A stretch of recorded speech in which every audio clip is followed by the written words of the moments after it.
What's up, guys? Welcome back to another episode of the Disorderly Sports Report podcast. Head over to thedisorderly.com for the best in sports and entertainment. You can find us on Twitter at Disorderly Media, Facebook at Disorderly ENT, and my name is Nick Risner. You can find me on Twitter at Nick Risner, NickRizner.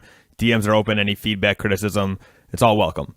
So, we have a very good guest this week. You might have seen him on the Joe Rogan Experience. He's been on a number of times. He actually told me in this interview he's going to be on again October 15th or 16th. I forget. You're going to have to listen to the interview to know that. I forgot off the top of my head. But next week, he's going to be on Joe Rogan and talk about his bullying prevention program. He's probably more famous for working to solve the clean water crisis over in Africa, specifically the Congo. But now he's expanding the campaign around Africa. That's what we got into. It's one of the main reasons I had him on. But he's also an MMA fighter. He fights for Bellator. He's a heavyweight. He's on The Ultimate Fighter. He's done a lot in that space. But what makes him so interesting is that during all this, at arguably the height of his career, when he was doing really well, he had this calling to go help these people in the African Congo, these pygmies.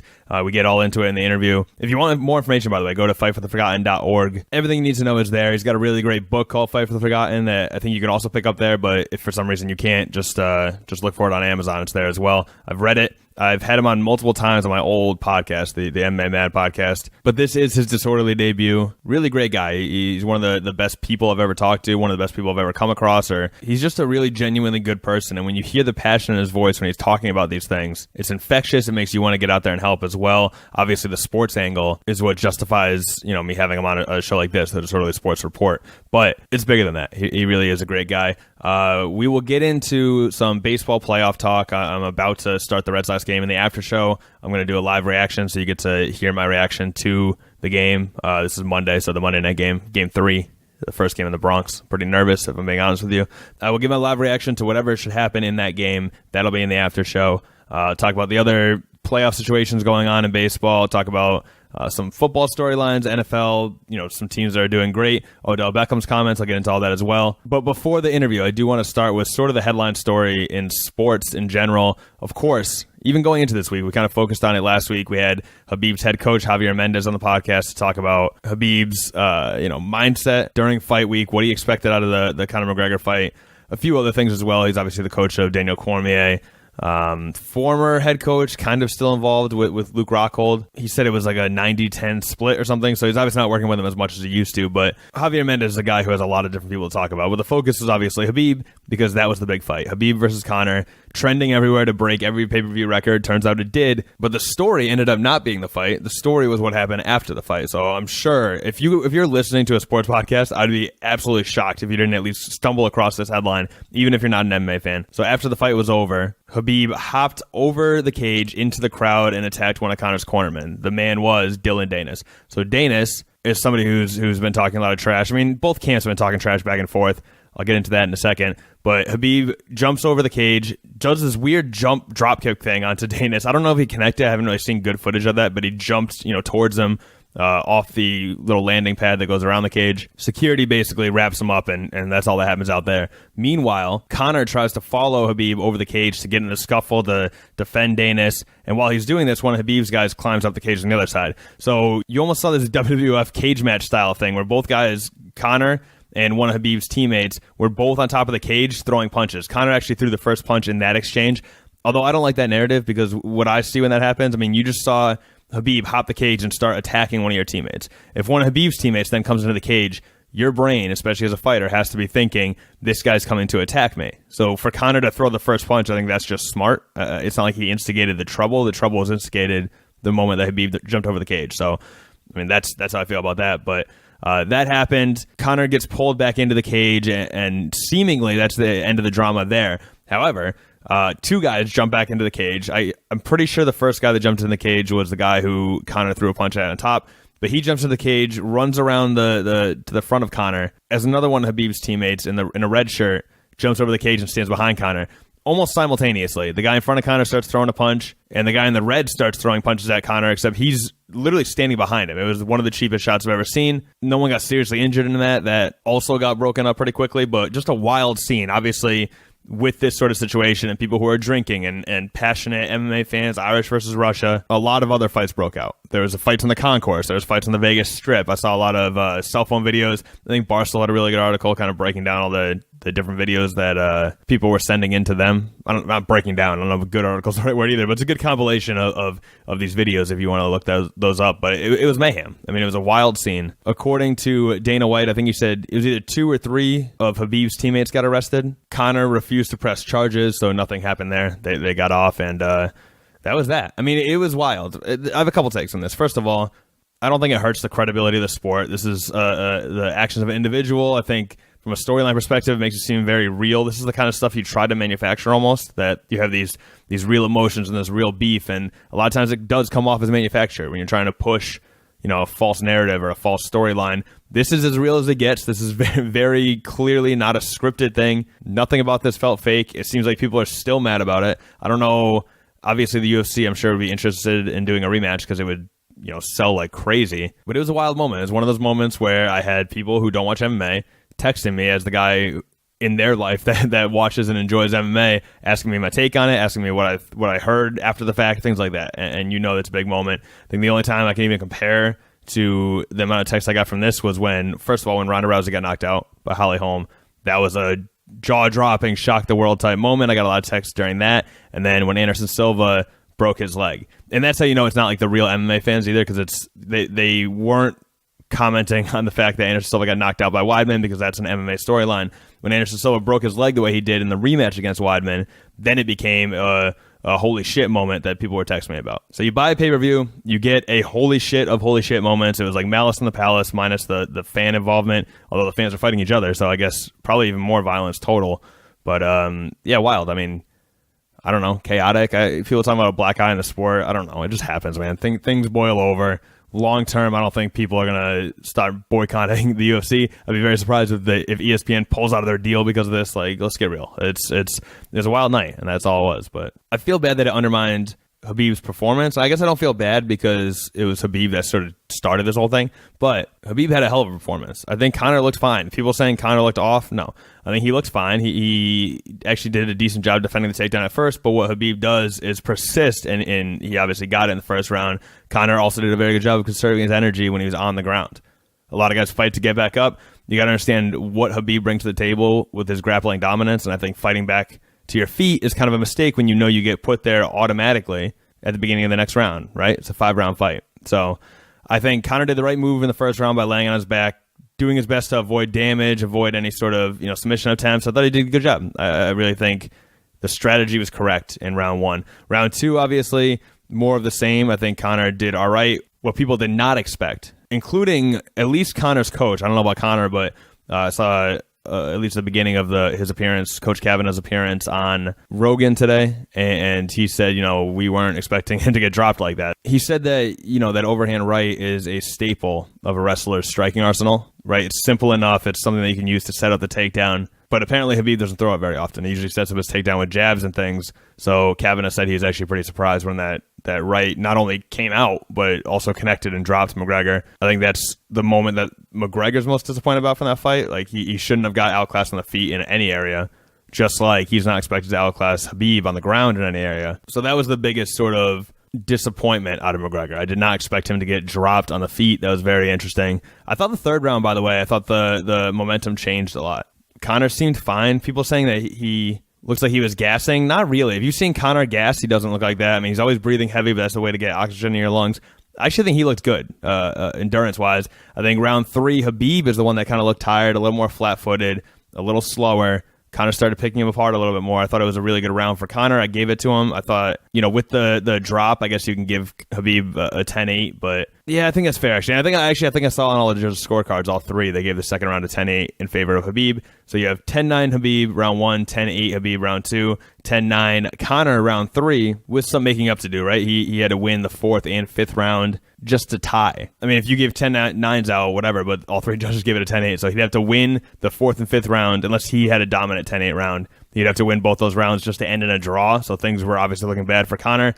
Didn't get there in the 4th round. Khabib got to the ground again, ended up getting the face crank in there, and Conor tapped, right? So really brilliant performance by Khabib. I mean, I know Conor been away from the sport for a while, and I know people think that he's overrated and things like that. Conor is an excellent fighter, excellent at controlling distance. I know grappling has been sort of a black hole in his game, but I think his grappling is actually very underrated. I think that this showed how dominant Khabib is by comparison to anybody. I mean, even the Diaz fights were razor close. Nobody has ever made Conor look this bad in the octagon. And I think even that is a misconception because I don't think that Conor necessarily looked bad. I think Khabib just looked that much better. So in terms of the fight, 100% props to Khabib. Wonderful fight. In terms of the stuff afterwards, I think he embarrassed himself. But I also think this leads to him being a bigger star and selling more pay-per-views down the road. It's a weird game. It's a weird game. So without further ado, speaking of all this violence and all this negativity, I will throw it to Justin Wren. Now, Justin Wren, like I said, is one of the most peaceful, positive, happy, willing to help people that, I don't know, walks this earth maybe. Definitely has ever been on this podcast or my old podcast. So I hope you guys enjoyed this interview. I hope you check out his appearance on Rogan next week. And I'll be back with my hopefully happy live reaction to the Red Sox Yankees game. Probably sad. By the way, I wrote an article for The Disorderly. I've been writing them after each game so far. So I'm going to try to keep that up, time permitting, but at least my reaction to game 1 and game 2 are on The Disorderly now if you want to check that out. But yeah, more in the after show on that. Here is Justin Wren. Enjoy, guys. What's going on, man? Hey, Nick, how's it going? It's going very well. So I'm sure we'll dive into the specifics and everything as we go, but just as a sort of easy opening, because I know you're always doing so much and all the time, you're all over the place. How are you spending your days lately? What are you focusing most of your time on? What's the Justin Wren life like now? Man, getting really, really excited. We're launching a nationwide bullying prevention campaign starting October 22nd. So I get to go on Joe Rogan's podcast October 15th to promote it, which is going to be awesome. And we're looking for 100 martial arts academies that will help us do a couple of things. We're going to equip their school with a bullying prevention program, curriculum, character development that's martial arts focused. And then we are drilling 100 wells together. So we're trying to fundraise for 100 wells and 100 bullying prevention curriculums. And basically we're doing a crowdfunding tournament. And so I'm so stoked about that because the tournament is going to be whoever wins. We're going to have 100 academies competing against each other, but whoever wins is going to get their academy decked out. Just a brand new academy with all new mats that are going to be provided by Zebra Athletics, Zebra mats, and then Century Martial Arts. They're going to come in with with bags, with gloves, with sparring gear, and so we are just stoked about that. So we're doing a nationwide fundraising campaign, and it's a crowdfunding campaign, so that way we're able to make a difference here and there. We're really excited about it. Yeah, it's amazing. So the tournament's it's an MMA tournament? No, actually, it's a fundraising tournament. Oh, I got you. So it's a crowdfunding Who can raise the most money? Tournament. Gotcha. Whoever can raise the most money on our platform and whoever wins is going to get the brand new academy. So we're really, really excited about that. Yeah, that's incredible. And I definitely want to get into the anti-bullying stuff because obviously it came up in your book. I have some questions about that. But I wanted to start with the Expand the Fight campaign. Obviously, we're on the tail end of that now. I think the specific campaign was September. By the time this gets released, it might even be past that. But obviously, it's got a further reach than just what's going on in September. But I'll say this. For those unfamiliar, and I'll talk way more about this in the intro, but feel free to add any details if you want. Yeah. The Fight for the Forgotten campaign is something that you started with an organization called Water 4, and the mission is basically to bring clean water to the pygmies of the Congo. So you're drilling these clean water wells, and for the longest time, it had just been about the Congo, but now you're expanding into other countries across Africa. Explain to me why this was the right time for that expansion. Yeah, so we're so stoked. We're trying to drill right now for the Maasai Warriors. And the Maasai Warriors are located in Tanzania and in Kenya.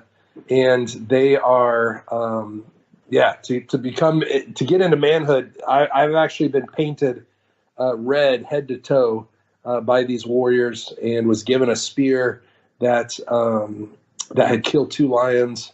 And they gave me a name. The name is Mzungu Simba Masai Maran, which literally means the white lion Maasai warrior. So they gave me my own name, and we're going to be drilling a well for them, hopefully for up to 7,500 people. And we're really stoked about that. We're expanding the fight, expanding beyond our borders of just Congo. We're looking at Uganda as well and how we can drill wells out there for the pygmy people. The Pygmy people of Uganda, they're, instead of being the Mabuti Pygmies, they're the Batwa Pygmies.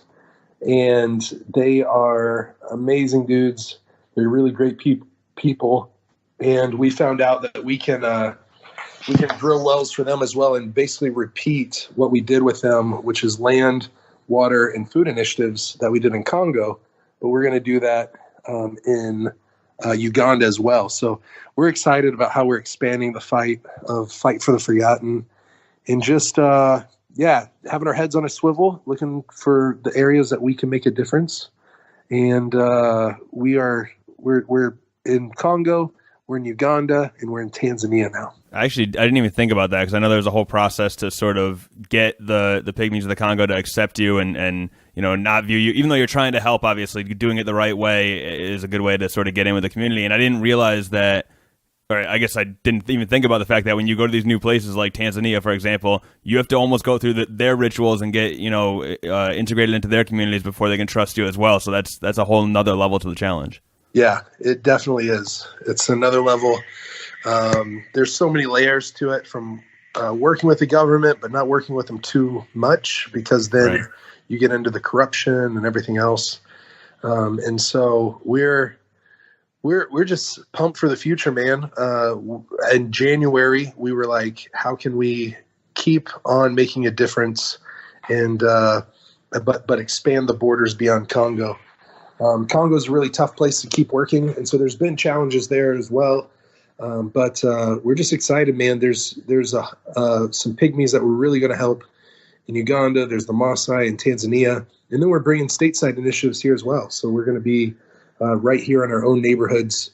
In Oklahoma City, we're going to start. In Dallas Fort Worth, we're going to start. In Tulsa, I'm a Dallas boy, but I'm from Oklahoma City now, and Tulsa's close. And then we're doing this nationwide campaign, so that way we can get this really cool bullying curriculum. It's more character development, but we're getting those into martial arts academies, and we're really excited about it because we're calling it Heroes in Waiting. And the reason we're calling it Heroes in Waiting is because we think that every person is a hero in waiting. And we want to teach that to the kids, that ordinary people can do extraordinary things. And so we kind of teach them that there's 3 paths. And the first path is you can be the perpetrator of evil or the perpetrator of wrongdoing. You can be the bully. The other path, which is probably the path most often taken, is the path of indifference or inaction. Being wrongly thinking you're an innocent bystander. But whenever it comes to bullying, there is no innocent bystander. Once you see bullying, you are now involved. And so what they say an innocent bystander really is a silent supporter. And so we want to encourage the kids not to be silent supporters, but to really take the path least often taken, which is the path of the hero in waiting, the one that will stand up and do the right thing, the one that will stand up and speak out. And so there's an incredible TED Talk. The TED Talk's called The Psychology of Evil. If you haven't seen that, I would say to come check that out. Yeah, for sure. And that it's really great. It's where we even got the name Heroes in Waiting. The guy kind of coined it in there, and it was just one statement in a sentence, and I don't think he thought it would stick out that much, but it really, really stuck out to us. And how can we encourage these kids in character development and to make a difference? I mean, that's amazing, just seeing the sort of chain reaction of how one person's TED Talk can sort of influence you to do this thing. And obviously you've influenced a bunch of people, the connections with Joe Rogan, all this stuff. It's crazy. But quickly on the Expand the Fight, at least the September part of it, you guys work with the Chris Long Foundation as well, right? Yeah, we work with Water Boys and the Chris Long Foundation, and they're a really great group of professional athletes and people that want to use their platform to make a difference. And so we're going to be drilling this well with them, and the well's much more expensive than anything we've ever done. We normally do $4,200 wells, $4,200. but this well is going to be actually $45,000, but it's going to serve a whole lot more people. So it's going to serve 7,500 people, which we're really blown away by. It's going to be literally like a water tower, and there'll be solar panels on it, and we'll be, it's going to serve so many people. I'm so stoked about it. Yeah, that's awesome, man. Because obviously Chris Long, first of all, he's an amazing football player, back-to-back Super Bowl champion, whatever. But what do you think about him and you and people like that using your sort of public platforms from having these athletic backgrounds and being in the spotlight for good? Because I think it's kind of obvious. It's like, oh, if you have this platform, you do it, but not that many people actually do pursue that path. So what do you think about athletes or anyone, I guess celebrities in general, that just use their platform for good things like this? Well, for me personally, I think it's a responsibility that we have. Like we need to do that. But then also, I just think that all of us, anybody that is, living, breathing, we have a responsibility to this world to make it better, to leave this world better than we found it. And so that's our goal, our mission. I mean, Chris and I remember sitting on the side of a mountain, or Kilimanjaro, when we climbed Mount Kilimanjaro together in February or March. It's just like, how do we encourage other athletes to do the same thing? Because this is fun, and this is what we can do for the rest of our lives. We only have a limited window with being an athlete. And so how do we encourage others, whether they're the ones watching or the ones playing or the ones fighting?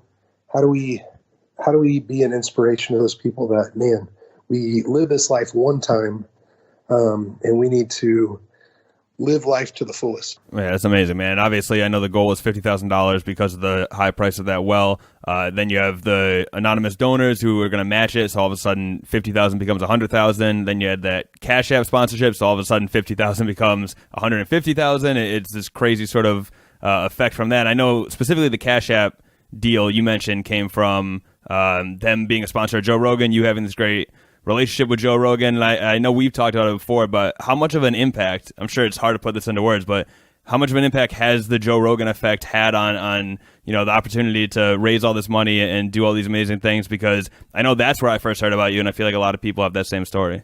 Man, the impact from Joe has been absolutely incredible. It's been awesome. We couldn't have done it without him, honestly. It's been, he's just, I was talking with someone earlier, and they named him the pod god, the god of a podcast, and so him sharing that platform with me has made it all possible. We've gotten the story out there to so many different people. I get encouragement every week from people that watched a podcast that we did literally 3-4 years ago. And so I've been on there 6 times, and October 15th, I get to go on there a 7th time, and it's going to be a huge opportunity. That's where we're really officially announcing the nationwide campaign for the crowdfunding tournament. And it's why we were able to hit right now we're doing that $50,000 fundraiser that turns into $150,000. If he wouldn't have retweeted some of the stuff and wouldn't have posted about it, I don't know how close to hitting the goal we would have come. So he's the real deal, and doing all these other podcasts, like right now with you, Nick, I appreciate it so much. And it's been really gratifying, or so much gratitude, because of being able to. I'm just so passionate about this, and I want to fight. I want to be the Bellator heavyweight champion, and I want to do all those things, but I can't stop doing this to do that. I'll only go as far as fighting as I can. I don't want to be the champ, and I want to be at the top, but I won't do it without being able to make a difference as well. So it's been inspiring to have the support of Joe, have the support of so many different podcasts, and man, being able to talk to fine gentlemen like yourself. Yeah, well, I will accept that, a humble compliment. But what I will say is that, first of all, I'm looking forward to the Rogan appearance. It's going to be great. Hey, thanks. But you mentioned the passion that you have for this, and I think that's what connects people. So Rogan basically, and he'd be the first to say this too, and I think he has said it to you on multiple occasions, he gives you this platform and he has this audience, so people are watching that. But I don't think any Joe Schmo can come in and pitch what they want to pitch and have people get on board with it. But I think the way you talk about these things and the passion you have for it is what really connects with people. Even just seeing the connection it has with like Rogan on that, where I feel like he cries every time you come on. Like I feel like, but it's authentic, and I think that's what people connect to, and that's why people get behind these causes. Well, thanks, man. All I can say is that it feels like it's becoming part of my DNA, if it isn't already, and I love it. I love it, and so I try to live it, and try to encourage people to come on board with us, because this is a journey worth fighting for, and people are worth fighting for. And so how can we do that in the most practical, tangible, sustainable way? And I just believe it to the depth of my being, man, that we're gonna do great things through Fight for the Forgotten and through people coming together to help us. Well, I know I was really happy personally to hear about the anti-bullying part of it, because reading your book, that was one of my favorite parts of the book. Obviously, just because this is the focus of the campaign and everything, we kind of knew more about the clean water initiatives and all this stuff. But I feel like the bullying part of it, both the parts where you talked about your own issues of bullying, and then how you use martial arts and all these things to help other kids who are struggling with it, I think it's kind of a perfect fit under the Fight for the Forgotten umbrella. Oh, well, man, thank you so much for that, because it was kind of a big risk for us to branch out into another initiative. A lot of nonprofits are nonprofits for singular causes. So people always say you have to know your why, and you have to you can only do one thing great, and so stick to your one thing. What's your one thing? And for us, it is more than one thing. It's always been. If we look at how we started with the Pygmies, it was land, water, and food initiatives. But it had to start with land. And we've been able to get them back 3,000 acres of land. And we want to continue doing that. And we're looking at getting land in Uganda for the Pygmies now.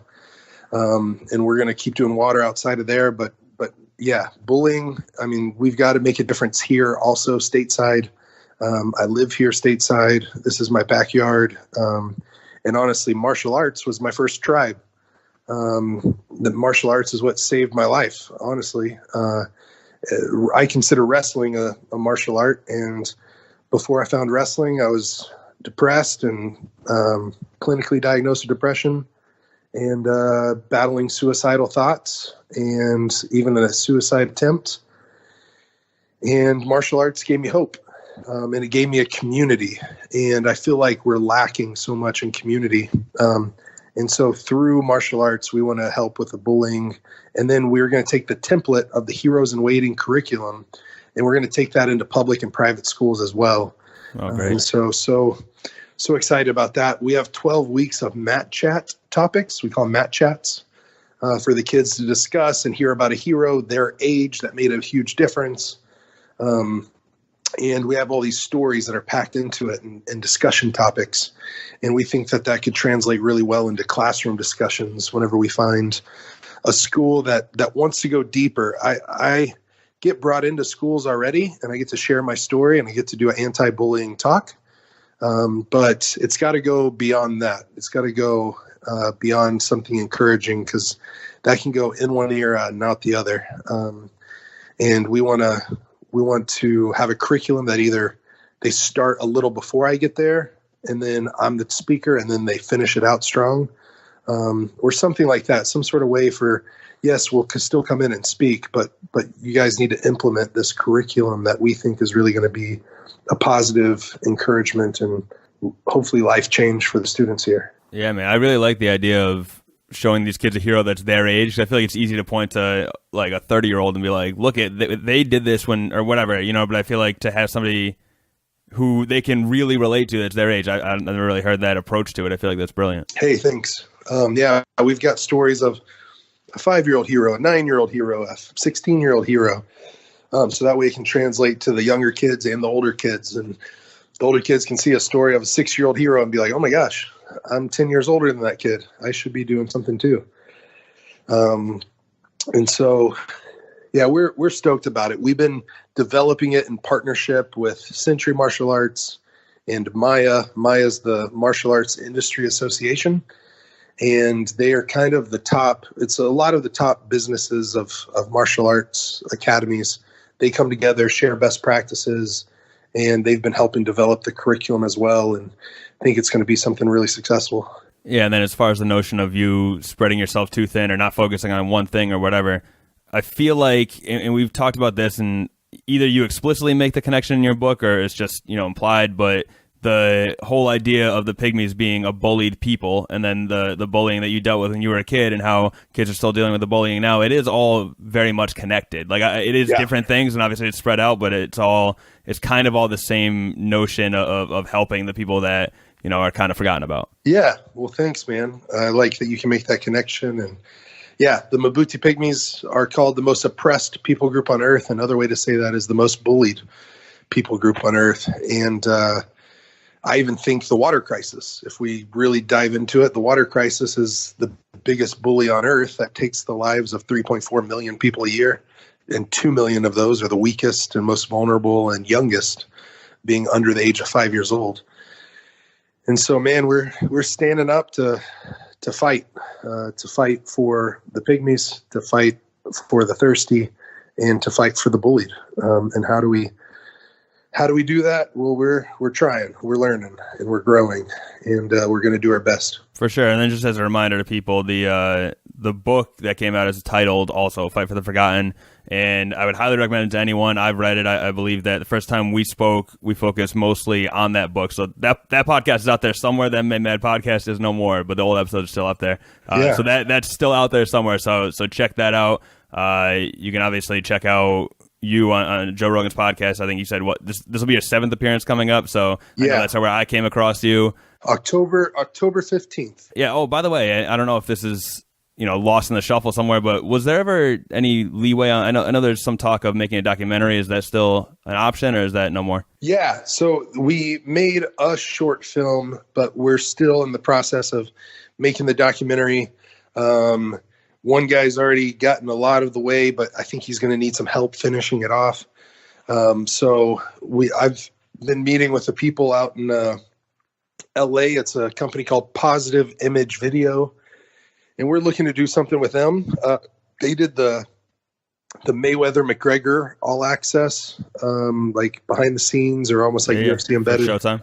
Yeah, for Showtime. They did all that. They do a lot of the UFC stuff, and they're really incredible storytellers. And their kind of vision is that that we should include the Congo and the Pygmy story without a doubt, but we also need to make a big connection here and bring about the bullying part and the bullying prevention that we're doing and martial arts academies. And so I'm excited about that, to see how the story's still being told and still going to be captured. And we're going to do something sometime soon. That's great, man. I think that's great that, not that it's still underway, because obviously I want to watch it today, but the fact that you can now incorporate the bullying, I think that, unfortunately people do kind of see things through the lens of whatever their reality is. So if you are trying to get a bunch of people in the U.S. to get behind this, I think the connections to the bullying in the U.S. will rope people in, and then they'll also see the importance, overseas. Yeah, I agree. And before I let you go, I got to mention this. So I had Matt Bissett over my podcast to record, or over my apartment to record one of the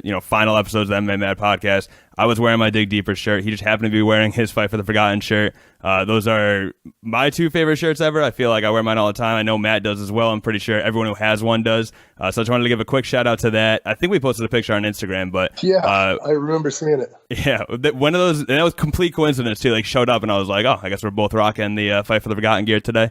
When are the new shirts coming? I saw on the site it said like coming soon. They looks cool, but I don't. When are those going to be available? Yeah, well, right after we get off this podcast, I'm talking with the team about the store and getting that up and running.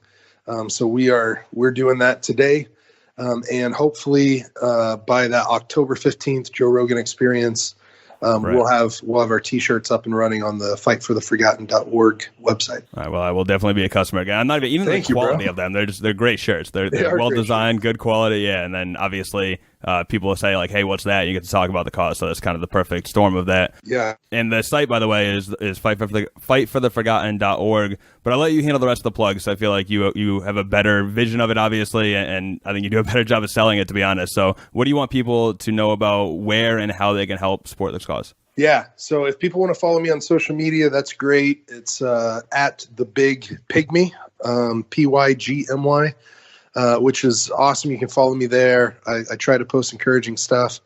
But really, if I could point anyone anywhere, it would be fightfortheforgotten.org. And that's our home base. That's where we show what we're doing. And it's two initiatives, the Bullied and the Pygmies. And also the Thirsty. But yeah, you can go on there, check it out. If you want to start a fundraiser, you can do that. If you want to donate, you can donate once. You can donate twice. You could set up a monthly reoccurring donation. And what we're going to do is anyone that's doing like $20 a month or more, they're going to be in our Fight Club. And we're excited about that. Just the one rule about Fight Club is you do speak about Fight Club. Is what we're going to talk about. Is just we want people talking about the cause and how they're making a difference each and every month. And yeah, if people want to start their own fundraiser, they can do that there, or they can just share out and help us spread the good news. I was going to say that was one of the first ways that Matt Bissett got involved. I remember he started his own fundraiser, $2,000 to build a well or whatever, and we raised it he raised it pretty fast because he has this super loyal following, and it was crazy to see. But yeah, it's great, man. Well, man, after we get off this podcast, I'm gonna need you to text me his number because I lost it. Okay, and I'm gonna hit him up because we're thinking of even starting a Fight for the Forgotten fight team.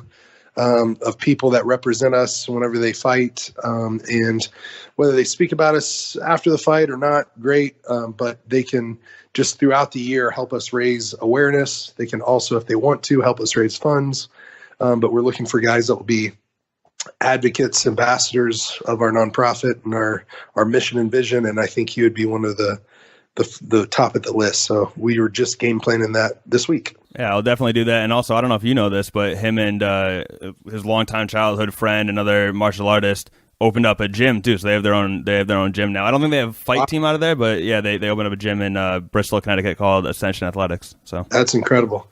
I'm excited for him. For sure, man. And I'll definitely send you his number. But yeah, that'll do it for this. I appreciate the time. Obviously, you're one of our favorite guests. This is weird. I don't even know if you know what show you're on right now, because for the long time, you were on the MMA Mad podcast. We just started the Disorderlies. Yeah, good. Yeah. But yeah, so this is basically a continuation of our conversation. But I guess anyone who's listening to this for the first time, yeah, man, you're one of my favorite guests. Love having you on. It's always under chaotic situations. Right now, I'm recording in my office because it's 3:30. So like my work office. I don't think I'm supposed to be doing this. It's all right. And then the last time I had just gotten in like a car accident. We're in New York, and I got in a car accident. They had to tow my car. Like I was fine, but I had to run to the hotel room, find Wi-Fi connection, whatever, hook up, and then do the interview there. So it's always under weird circumstances, but always happy to fit you in, obviously. Well, yeah, and you worked with me because yesterday I had a migraine. So thank you so much. I'm happy you're feeling better. For filming at the office. Yeah, no problem at all. It doesn't matter. It's more fun for me anyway. I don't care. So yeah. I'm off. For the record, the work day is done, so I'm not doing this on company time. Cool. Yeah. All right. I wouldn't hold it against you. Thanks, man. Though I appreciate it. Hey, I appreciate you a lot. Thank you. All right, take it easy. All right, see you, buddy. Bum, bum, bum, bum, bum, bum. All right, what's up? Welcome to the after show. Originally, I was going to wait until after the Red Sox game to record because I want to make sure I can talk about the game and talk about the final score and all that. And I might regret this. This sounds like a jinx to me, but it is currently, you can believe me or not, I guess, but you might have some idea. It's 10-1, 1 out in the top of the 6th inning. The Red Sox are batting and are obviously in the lead. So I feel comfortable calling the game right now. I'm feeling very confident about it. Which, by the way, even that is a pretty big diversion from the Red Sox of old, because I remember it must have been 2004 or 2003, but it would have been one of the games we won. But regardless, I remember having a huge lead and still having zero confidence that we were going to win. I remember in the 2004 World Series when we had a 3-game lead, we were up 3-0 in the series, and being like, "Oh, we're just going to lose it." Like it makes perfect sense. We came back from a historic, down 3-0, came back, forced the Game 7, won the Game 7 to beat the Yankees. Of course, this ends where we, in turn, give up that same exact comeback lead in the World Series and end up losing the whole thing. So that confidence, that Red Sox sort of shakeable confidence, it just feels like they've been good for so long. And granted, it's been a little while, but 2004, 2007, 2013, now the Red Sox are the winners, and it almost feels like the Yankees are the guys chasing us. Now, the series is far from over. I still have a lot of question marks, not super confident in the series. I really wanted to win this one game, obviously, because I want to win every game, but something about winning this one game, and now I know at the very least, if the Yankees win tomorrow, we're coming home, Chris Sale is pitching, at Fenway. I feel very confident in that situation. I'll feel confident. I'll be nervous, but I'll feel confident going into a Game 5 situation at Fenway if need be. Obviously, I'm hoping Rick Porcello wins and we clinch things in Yankee Stadium. I don't care where the celebration is or anything like that. Just get us out of the series. I don't want to lose the Yankees. I want to win the World Series, but I really don't want to lose the Yankees. I just can't. I mean, I hate just dealing with that fan base. It's terrible. So yeah, just an absolute massacre of the Yankees today. I love it. By the way, people are looking for suspenseful, exciting games. Not me. I want a massacre every time. I want my team to win by 1,000,000. I would feel that way if we're talking about some other series. But for this specific game, I want the Red Sox to win by 20, 30 runs every single game. So 10-1, I'm loving this. This is great. Getting into a few specifics, just because, I should. First of all, I've been writing articles for The Disorderly. I've been posting them, throwing them up on the website. So thedisorderly.com. Best in sports and entertainment. You can find after Game 1 and after Game 2, I gave my thoughts. I was feeling pretty down heading into this game. I was feeling pretty down.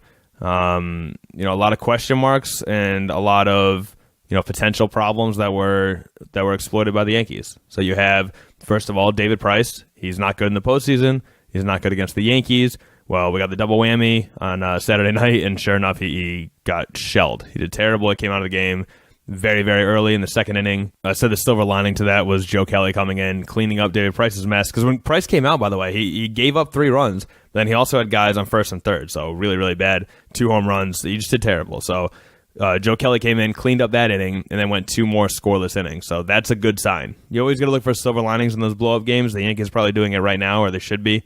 There's always a silver lining, right? Like, look at your guy in the lineup who's hitting well despite being down by so many runs. Look at for example, in our situation on Saturday, Joe Kelly, a guy who we need to be confident, who we need to be able to give us long outings when necessary, not only in this series, but moving forward, assuming we win this series. That was a big outing for Joe Kelly. And it's almost good to have him in that no-pressure situation where he's not really feeling the pressure of that outing, but he's still working against one of the best lineups in baseball. You know what I mean? So that was good for him. Brazier came in, had a really good outing as well. Just one inning, but it was a scoreless inning. He was fired up. He's yelling at Gary Sanchez, so all of that was good as well. I love seeing that. Bringing it back to the concerned element, Eduardo Rodriguez kind of blew it. So there's still a lot of question marks surrounding the bullpen. And then the other big thing was Mookie's been very quiet. I said he went 1 for 7. He's yet to record a RBI in the postseason. That was all sort of storylines going into this game, and he's kind of beaten all that. He's been hitting really well this game. He finally got his RBI off a walk. He walked with the bases loaded. So that's technically an RBI. I mean, I'll take it, but it's a weird one for that to finally be his first postseason RBI. But yeah, he was great. Benintendi's hitting the shit out of the ball. I think he's the most underrated player on the team, and I've said that throughout the year. Him and Bogarts, I think, would be the best player on a lot of different teams around the league. But because it's the Red Sox, because they have Mookie Betts and JD Martinez and even Chris Sale, if you want to throw him in there, Bogey and Benintendi kind of get forgotten about. But he was great. I mean, everyone was great tonight, obviously, when you have these huge offensive outings. Everyone contributes, but I thought Benintendi particularly stood out. The other thing that stood out was this lineup. I love this lineup a lot more. Rafael Devers, I really like him there. I don't think Eduardo Nunez provides much offensively, and then defensively, is he better than Devers technically? But I feel like he didn't have a lot of clean games through the first 2 games. A lot of mistakes, a lot of overthrows, things like that. I think you got to roll the dice with Devers. I think Devers is the energy guy. I think people rally behind him. I think that's who you need in here. And then speaking of energy, I love Brock Holt. He brings energy. He had a great game today. I love Steve Pearce. I understand that Mitch Moreland's an all-star and Steve Pearce is in there because he kind of tweaked his quad or hamstring. I don't remember. He hurt something in while he was rounding third base and heading home. I can't remember if that was game 1 or game 2, but anyway, Steve Pearce is the guy now. I love Steve Pearce. Love the energy he brings. Apparently, I didn't even know this. They said today during the broadcast that he was a lifelong Red Sox fan, so I love that as well. Eovaldi killed it, man. I mean, he's still in there now as I'm watching. Bottom of the 6th, only giving up 1 run. Now, a lot of that has to do with the run support. It helps you pitch differently. It helps you pitch with more confidence. Like, there's situations in this game where it'd be first and third, and that would be a high-pressure situation if the score was 0-0, but because you have this huge lead. Eovaldi's able to pitch comfortably and make smart pitches and really challenge the batter. Even if you give up the run, you're looking for the double play ball, you're looking for the strikeout. This makes a huge difference. But as I said, this series is still not decided. Assuming the Red Sox finish this one off, they'll be up 2-1 in this series, obviously a 5-game series. So we play tomorrow. The Red Sox could clinch tomorrow. It's a win-or-go-home game for the Yankees. If the Yankees win, we go back to Fenway and play Thursday for a 5th-game decider. So the series is not over. That cannot be said about the rest of the league. Everyone else has already decided. The Dodgers won, the Brewers won, and the Astros won. So the Brewers swept the Rockies, the Astros swept the Indians. The Astros are waiting for the winner of this series. They are, in my opinion, the toughest team in baseball. I think they're better than the Red Sox. I think they're better than the Yankees. They won a hell of a lot of games, but also they were dealing with injuries kind of throughout. Everyone's healthy right now. This team is just hitting the shit out of the ball. Like they to me, are the scariest team in baseball. You never know what's going to happen, and I still believe that the Red Sox are going to beat the Yankees. I felt that way going into the series. I was nervous, obviously, because the Yankees can get hot in the rivalry and just all the contention. So I was nervous. But I did truly believe that the Red Sox were going to win this ALDS. I do not have that same confidence going into Houston. I'll root for them. I'm hoping for it. I don't think it's impossible. I think that it'll be a hotly contested match. I think you're dealing with two incredible teams, but I think the Astros are a problem. And I think that what they've done against the Indians so far kind of proved that. The Brewers also swept, by the way. They swept the Rockies. I don't feel the same way. I think the Dodgers faced a much tougher team in the Braves. Still won 3-1. I think the Dodgers are the real deal. They're obviously a huge storied franchise. The Dodgers versus the Brewers will be very interesting. I think my gut is telling me that the Dodgers defeat the Brewers and go to the World Series. I just have that feeling. But the Brewers, the Brew Crew, they've been wonderful. They've been a really, really good team. Lots of really exciting talent on the team as well. Christian Yelich, a.k.a. Pete Davidson. That dude's incredible. He's pretty much a shoo-in for the National League MVP, and he's a problem too. So I think the Dodgers have that veteran sort of winning franchise edge to them. But I do think that the Brewers are probably the more talented team. So that's a really contested battle as well. I think if it ends up being Red Sox versus Astros, or honestly Yankees versus Astros, either one of those I think is a coin flip. And I think the same can be said about the Brewers versus the Dodgers. So a lot of exciting stuff going on in baseball right now. Pivoting quickly to football, I wanted to start by talking about Odell Beckham. So full disclosure, huge Cowboys fan. I therefore do not like Odell Beckham, and I do not like the New York Giants. But even if you're a Giants fan, you cannot like this. So Odell Beckham, as part of the ESPN Sunday Night Countdown, he basically did an interview where he threw the Giants under the bus. He threw Eli Manning under the bus. He said that defenses were simply out-scheming him, which is basically throwing his coaches under the bus. I mean, that's a disaster, right? If you're the Giants and you have your star guy, not only your star guy, but a guy who you just signed to this $90 million 5-year deal, if you have that guy talking trash about everyone involved in your team, I mean, I know your record's already bad, but that's got to be a disaster for the Giants. And the NFC East is a shit show, by the way. It's a terrible, terrible division. The Cowboys stink. I don't care if the Redskins are winning. They stink, too. They're getting their teeth kicked in by the Saints right now. Granted, that game's not over yet either, but I assume the Saints will win that game. So the Redskins, I mean, everyone in that division stinks.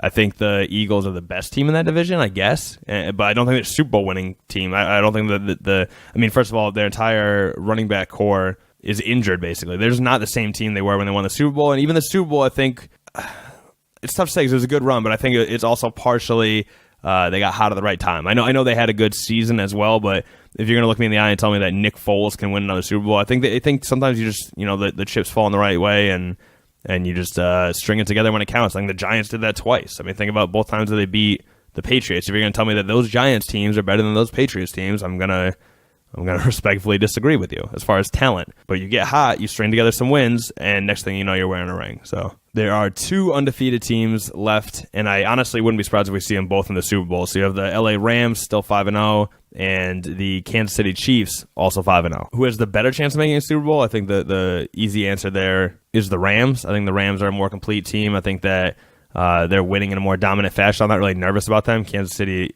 has required some late game heroics. Also, I don't care what the Patriots record is. First of all, they're back in first place now. So obviously they had the slow start. They were losing to the Dolphins. Now they're back in first place. It seems like things are clicking at the right time for the Patriots, so I fully expect them to be in the Super Bowl again because that's what the Patriots do. They figure things out in the beginning of the year. They get it all together. They go on a run. They defeat, and beat out what is usually an easy AFC East. It seems like they're going to do that again. I think the Dolphins are going to fade out. I actually think the Jets might end up being second place in that division, but the Patriots, I think, have this run in the bag. They're definitely going to make the playoffs. I wouldn't be surprised if they win out or only lose, 1 or 2 games from here on out and end up getting that bye week as well. And then all of a sudden they're in the Super Bowl again. And that's just what the Patriots do. Right. So Super Bowl prediction after week 5. I don't know why I'm doing this, but I will. I think it's going to be the Patriots versus the Rams. I'm not even going to speculate on who's going to win that. I'll decide when I get there. But that is my prediction for the Super Bowl. And I think that'll wrap it up because I want to watch the end of this Red Sox game, closing out my fantasy game as well. That's pretty much my only interest in Saints versus Redskins. I don't really care about that. I mean, I guess I want the Redskins to lose as a Cowboys fan, but I don't know. I don't really care about that. The Cowboys are not going to do anything this year anyway. But yeah, it's still 10-1. Red Sox are batting again, top of the 7th. I'm going to enjoy the closeout of this game and Rick Porcello going tomorrow. Hopefully that's a good game as well. But thank you guys for listening. Head over to disorderly.com for the best in sports entertainment. Disorderly Media on Twitter, Disorderly ENT on Facebook. My name is Nick Risner. You can find me on Twitter at Nick Risner, NickRizner. DMs are open. And I'll see you guys next week. Peace.